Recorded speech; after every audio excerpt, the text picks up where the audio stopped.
Ladies and gentlemen, welcome to the Michael Rollins Show. My name is, of course, Michael Rollins, and on this channel, I interview notable people in the FPV community. It's something that I feel very grateful to be able to do, and it is something I feel very grateful to be able to bring to you. I have had multiple conversations with Bob ROOGI where we have talked about China. And the interesting thing about Bob and about China is that Bob really has it nailed. He has insight into how Chinese manufacturing works because he works so closely with so many manufacturers. And he explains why the cloning thing is so lucrative for them. It's pretty amazing to listen to, and I think that you're going to enjoy it. And then on top of it, we run through like a decade of innovation. I absolutely love talking to Bob. It is one of the most fun experiences that I've had while doing this show. If you like what I do, like, subscribe, comment. If you really like what I do, hit up my Patreon. My Patreon gets all of these videos early, and they get a podcast form. And the best part is all of that is uninterrupted. There is no me talking in front and behind. I hope that you guys enjoy this one, because I know I did, and I will talk with you soon. Bye. Mm-hmm. I know for me, so I started in 2016, right? And I remember, to this day, even though that first year was so expensive, because there were no simulators. I think FPV Freerider may have been out at that point. It was harder to get parts than it was to spend. Like you couldn't, like the money didn't matter. You can't get parts. Let's talk about that right now, because there's the chip shortage. Oh yeah, and today it's disastrous. People are. I have had so many people reach out and be like, "Bro, can you please talk to someone about the chip shortage? Because what the hell is going on?" So I can tell you it's very bad. And also, there's a nuclear reactor around Shenzhen that's now like leaking radiation. Oh my God. Are you serious? So they might just like shut down the city or something. So forget the shortage, we're shut down. Well, so here's the thing though, like the way that people are reacting to the shortage now, especially for those that didn't go through the time that you and Tommy, and because Tommy talked about the same thing, he was like, man, you would order, like if you needed 4 ESCs, you ordered at least 8. Because you didn't know when they were going to come back in stock, and at least 2 of them would burn up the minute they were the minute you plug them in. Oh yeah, for sure. Like 8, 10, 15, like whatever you can get. That's what you ordered. Like it was, and then you'd have to flash them with like this stupid thing that you'd have to make and hold. It was such a disaster. And like the whole time I'm thinking, aren't these smart people? Can't they figure out how to use a freaking USB port? Like, what is this crap? And I have the answer to it, and I know what it is, even back then. So the real dilemma that we have here, and the reason why, honestly, FPV has progressed slowly, not quickly, is because it could have been a lot faster. It's because we've handed over all of our manufacturing to China. And so they look for anything they can find to copy. And once they copy and put it on the market and like get their like YouTube marketing or whatever going, you can't really compete with them. And everybody just buys that crap. And so nothing ever progresses, and nobody ever gets enough market share. And nobody that has the ability to do it ever gets enough market share to actually develop good things. Like KISS was the only one that was actually, the reason why KISS was pushing the boundaries is because they were the only ones that had the know-how, the manufacturing, and the market share to be able to move things forward. Like people want, like this, people keep thinking that we live in an open source world and we want open source and everything has to be open source because that's the best. And it is good. It is fantastic. But at the end of the day, you need to have the ability to move forward. And just like with FPV Cycle, we literally are on the verge of bankruptcy all the time because we're just spending all the money. We don't take any money out of it. And it's like, you need market share to continue. And the more you continue, the more you move forward, the more you can do. And so it's all about marketing. Unfortunately, it's all about marketing. All of it. Everything is freaking marketing.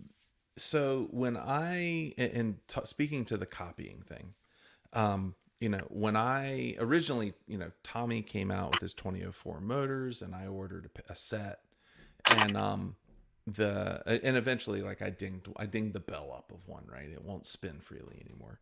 And so I reached out to Tommy. I was like, "Do y'all have any bells?" He was like, "Man, I don't have any motors." I was like, "Damn." We're fresh out. We have a bunch of Well, motors that desync too, but we're so totally out of motors. here's the thing. So I was like, well, maybe I can find something similar. And I go to some other site, and damn, if his motor's not there, it's just a different name. It's got a slightly different design. And I was like, wow, they've, like, literally, it didn't take long. They cloned it. And now other No, people yeah, are selling no, it. everything. Yeah. Companies like so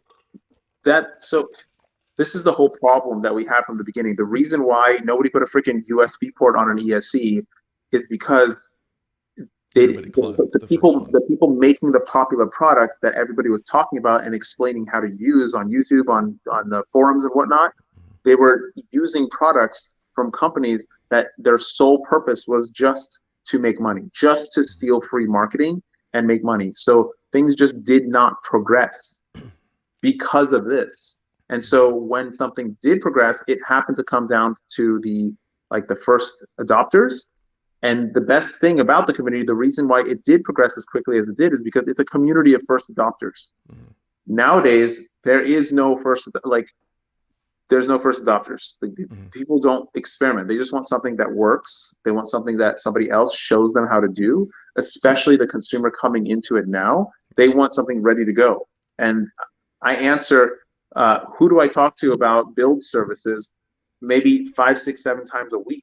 Yeah. And it's just like I give them names, and I'm just blown away by how many people want build services, which is great. There's nothing wrong with that. But usually I would expect, okay, I have built so many. Like I was talking to Bardwell the other day. I sent him some motors that he wanted to try, and I'm like, I know you don't have any time.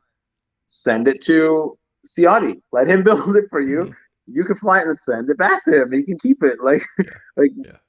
We don't have any time to build. So to us, or people that have built tons, makes lots of sense. But for people that are new, it's like the worst thing. It's like a nail in the coffin. Like it makes your whole experience so much more difficult because you're gonna have to fix it. There's no option. There's no choice. Well, and that's that's an interesting take, because I think about it now. I would consider a build service, right? I have in the past been tempted to just buy everything and send it to someone and say, hey, please just build this for me. Because time is just something I don't have a lot of, right?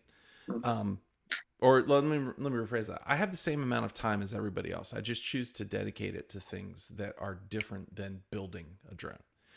And but I would, if I did that right out of the gate, I'd be screwed. I'd spend so much more money. I mean, we've already all spent a lot of money on this. Yeah. But not being able to repair your own things, not knowing that, hey, I can swap this ESC out for this ESC because they operate on the same firmware, or I don't have to use two ESCs that are the same. I just need to set the minimum bar in the flight controller.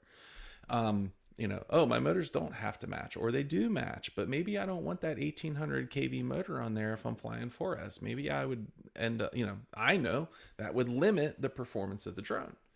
But for folks that they don't, they start, it's not a consumer product. It's not a consumer product. And anybody getting into it that thinks it's a consumer product is going to be sorely disappointed. So when things started to progress more, we finally got the one-wire ESC programming, and not one wire. It was one wire. It was regular. It's 3. Well, but it was one signal line, one serial ESC programming.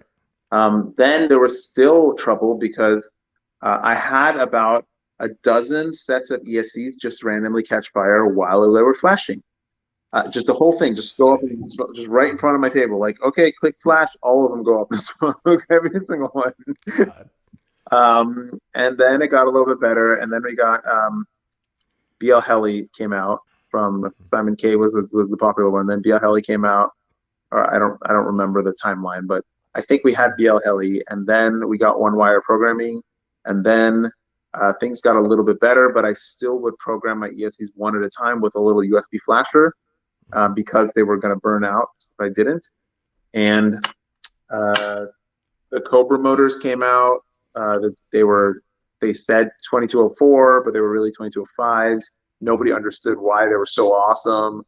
And then motors got a little bit better. And then I started getting really fed up with how much work it was taking to build these damn things. So I was like, okay, ESCs are burning out only sometimes now. Let's start putting multiple ESCs on a board. Like, what's the big deal? And then people are like, no, it's too much heat, it's too much power, too much everything. I'm like, okay, well, I don't understand any of this stuff. So I'm just going to try and find a company that will put 4 of them on one board. And I was talking to Sunrise at that time, Sunrise Hobby, and they had this Cicada line. And so then they put 20 amp ESCs on one board. And I think like one of the company had done it at the time. And that's where 4-in-1s came from. And everybody was like furious. You're crazy. What could you be doing? Because like this was an era where KISS ESCs would light on fire if you like looked at them wrong. Like your props would explode, your HU props would explode, and your KISS ESC would light on fire. Like that's the end of your day every day. Like that's what happened. Like you go out to fly, you hit a blade to get grass, the props explode, ESC catches fire. It was like you literally crash and burn if you look at a branch wrong. And so then I got really fed up with how complicated the flight controllers were. And I'm like, you know what? I don't want anything on my damn flight controller. Just remove everything I don't need. I don't need the stuff that's going to break. So that's where the first Hyperlite board came from.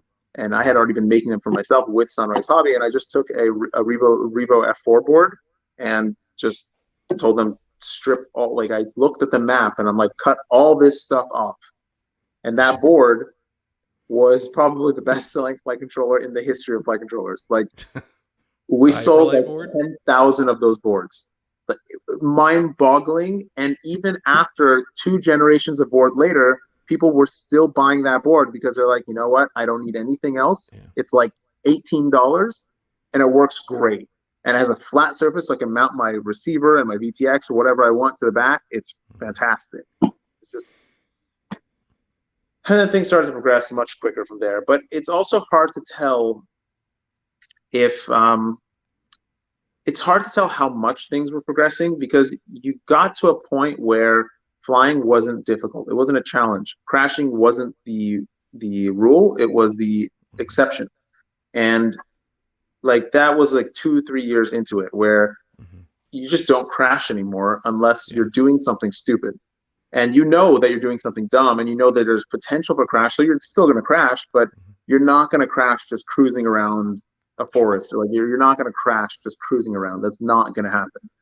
And it's hard to tell how much stuff progressed after that because you were already proficient at flying. So you could be given pretty much anything. And as long as the rates were sort of reasonable, you could fly it fine. And things just got better and better, and it got easier for the newcomer. Way easier for the newcomer. Way, way easier for the newcomer. In a lot of ways, it was more fun with all that stuff that didn't work because you had to work at it. You had to be involved. Now you don't really need to be that involved. And I get questions that people ask on flight controllers that it's sad that they ask.